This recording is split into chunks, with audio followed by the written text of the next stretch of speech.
नमस्कार दोस्तों, मैं आपके समक्ष हूँ एक और नई कहानी लेकर के। दोस्तों, बहुत प्राचीन समय की बात है। एक आश्रम में बहुत से विद्यार्थी विद्या ग्रहण किया करते थे। उन्हीं विद्यार्थियों में दो बहुत ही मेधावी विद्यार्थी थे, जिनकी सोच, जिनका विचार, जिनका बहुत अलग था। औरों से बहुत अलग उनके विचार थे, सोच थी। वो बहुत जिज्ञासु थे। तो एक दिन उन्होंने अपने जो आचार्य थे, गुरुजी थे, उनसे कहा, आचार्यवर, हम यह जानना चाहते हैं, यह ईश्वर क्या है, यह ब्रह्मांड क्या है, ये जो हम देख रहे हैं चारों ओर प्रकृति, इसका संचालन कौन कर रहा है। तो गुरुजी ने कहा, देखो, हम परमात्मा को मानते हैं, बहुत से लोगों ने इसके दर्शन भी किए। तो उन विद्यार्थियों ने कहा, हम भी दर्शन करना चाहते हैं। तो उन्होंने कहा, ठीक है, तुम साधना करो, ईश्वरीय दर्शन हो जाएंगे। इस प्रकृति का रहस्य, इस ब्रह्मांड का रहस्य तुम जान पाओगे। तो उन्होंने कहा, ठीक है गुरुजी, इसके लिए हमें क्या करना होगा। तो उन्होंने कहा, गुरुजी ने कहा, तुम जंगल में जा कर के कहीं एकांतवास में रह कर के साधना करो और स्वाध्याय करो और नित्य प्रतिदिन समाधि लगाओ। जब तुम्हारा ध्यान केंद्रित हो जाएगा, तुम्हारी कुंडलियाँ जागृत हो जाएंगी, फिर तुम्हारा योग उस परमेश्वर से लग जाएगा। तो उसने कहा, ठीक है गुरुवर, आप हमें आज्ञा दीजिए, हम वन में रह कर के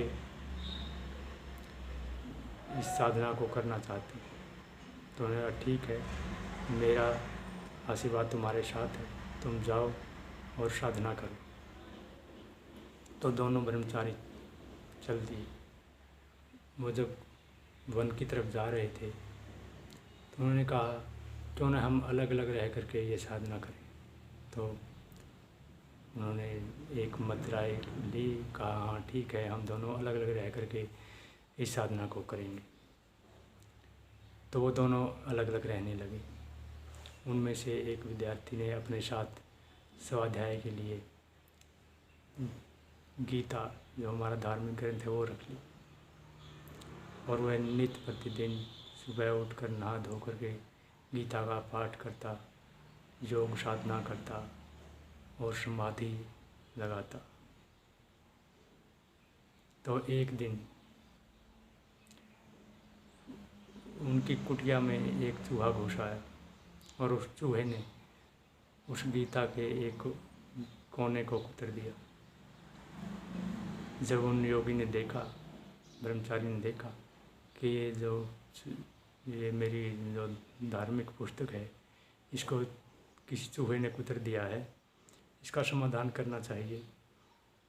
तो उन्होंने इसी विचार के साथ सोचा, क्यों न अगर मैं बिल्ली अपने साथ रख लूँ, हो सकता है कि ये चूहा यहाँ आए ना, और मेरी जो ये धार्मिक पुस्तक है, इसको कोई नुकसान नहीं होगा। तो उन्होंने बिल्ली रख ली अपने साथ। तो बिल्ली रखी तो उनके मन में विचार आया, बिल्ली को भोजन भी चाहिए, अगर मैं भोजन नहीं दूंगा बिल्ली यहाँ रहेगी नहीं, चली जाएगी। तो उन्होंने सोचा, एक गाय और पाल ली जाए, और गाय अगर हम पाल लेंगे तो हमारे भोजन में भी जो दूध है उसका प्रयोग कर सकेंगे और इस बिल्ली को भी मिल सके। तो इसी विचार के साथ उन्होंने गाय पाली। जब गाय पाली तो फिर एक नया प्रश्न और खड़ा हो गया, इस गाय के लिए चारा। उन्होंने कहा, सोचा, हाँ चारा भी चाहिए। तो उस गाय के लिए, चारा के लिए, वो उस वन के पास ही एक बस्ती थी, उस बस्ती में चले गए और जा कर के वहाँ के जो उस बस्ती में रहने वाले जो ग्रामीण थे, उनसे कहा, मुझे एक सेवादार की आवश्यकता है, अगर तुम में से कोई मेरे साथ रह कर के मेरी गाय को चारा आदि की व्यवस्था करेगा तो जो मुझे दक्षिणा आदि मिलती है उसमें से मैं आपका मेहनताना दे दिया करूँगा। और मेरे साथ कोई जाने को तैयार हो तो बताओ। तो ग्रामीणों ने कहा, महाराज, हमारी बस्ती में एक विधवा औरत रहती है, उसके 2 बच्चे हैं। उनके लालन पालन में बहुत परेशानी आ रही है क्योंकि उनका कोई गुजर बसर नहीं है, उनके पास धन नहीं है, ना उनके पास खेती योग्य ज़मीन है। अगर आप उनको अपने साथ ले जाएं और गाय का चारा वो डाल ले व्यवस्था कर दिया करेंगी और उनको जो मेहनताना मिलेगा उससे उनके बच्चों का पालन पोषण हो जाएगा। तो जो योगी थे उन्होंने कहा, ठीक है, लेकिन मेरी एक शर्त है, वो महिला मेरे साथ नहीं रहेंगी, यहीं बस्ती में रहेंगी और मेरी जो गाय है उस गाय को चारा दे करके वो अपनी बस्ती में आ जा करेंगी। तो इस शर्त के साथ उन्होंने उसको रख लिया, उस महिला को रख लिया। वो महिला हर रोज़ जाती, अपने गाय को चारा देती, चारा देने के बाद वो वापस अपनी बस्ती में आ जाती। तब कुछ दिन हो गए उनको ऐसे यह क्रम लगातार चलता रहा। तो एक दिन वो महिला उन योगी के पास आई और उन्हें आकर के कहा, महाराज, मैं कल से आपके इस काम पर नहीं आऊँगी। तो उन्होंने कहा, क्यों, तुम्हें यहाँ कोई परेशानी है? तो उन्होंने कहा, नहीं महाराज, मुझे यहाँ कोई परेशानी नहीं है। परेशानी मुझे यहाँ से जब मैं जाती हूँ तो बहुत देर हो जाती है, अंधेरा हो जाता है और रास्ते में मुझे आने जाने में बड़ी तकलीफ़, बड़ी परेशानी होती है और मुझे अंधेरे के कारण भय भी लगता है। और जब मैं यहाँ से बहुत देर के बाद जाती हूँ तो बच्चे भूखे रहते हैं, वो भी परेशान होते हैं। तो योगी राज ने कहा, क्यों न हम ऐसा करें, तुम्हारे रहने की व्यवस्था यहीं कर दें। तो उसने कहा, जैसा आप उचित समझें।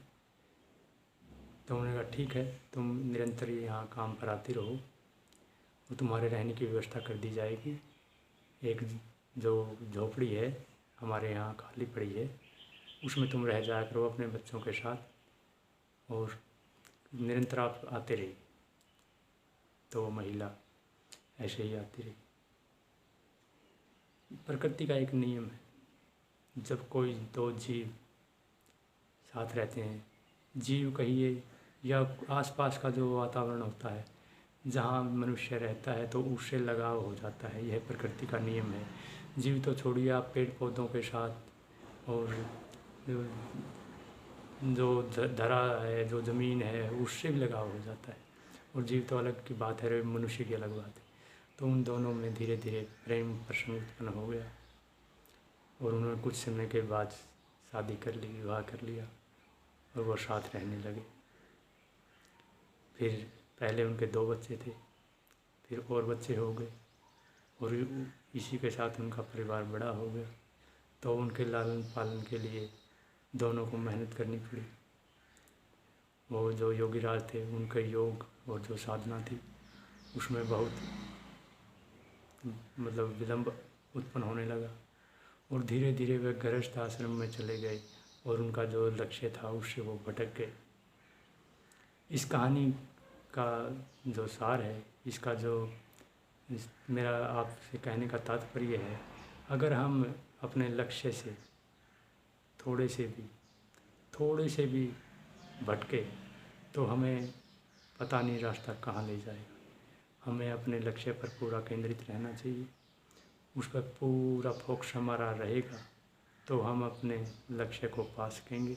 अगर हमने थोड़े से भी विषय में अगर हम घुस गए तो हमारा जो लक्ष्य है, हमारी जो मंजिल है, कहीं और चली जाएगी और हम भटकते रह जाएंगे जीवन भर, कुछ भी हासिल नहीं। दोस्तों, अगर आपको मेरी कहानियाँ पसंद आ रही हैं, आप कमेंट करके मुझे बताइएगा और लाइक भी कीजिएगा और अपने दोस्तों के साथ अपने दोस्तों के साथ शेयर कीजिएगा और हमारे चैनल को सब्सक्राइब कीजिएगा। ऐसी ही कहानियाँ मेरे पास बहुत ज़्यादा हैं, बहुत अंबार है। मैंने बुज़ुर्गों के पास रह कर के बहुत कहानियाँ सुन रखी हैं और मुझे कहानी सुनने और सुनाने का बड़ा शौक़ है। अगर आपको मेरी कहानियाँ पसंद आती हैं तो आप मुझे प्रोत्साहित कीजिएगा, मेरा मनोबल बढ़ाइएगा और आपके लिए मैं हर रोज़ एक नई कहानी लेकर के आया करूँगा। इसी के साथ नमस्कार, धन्यवाद।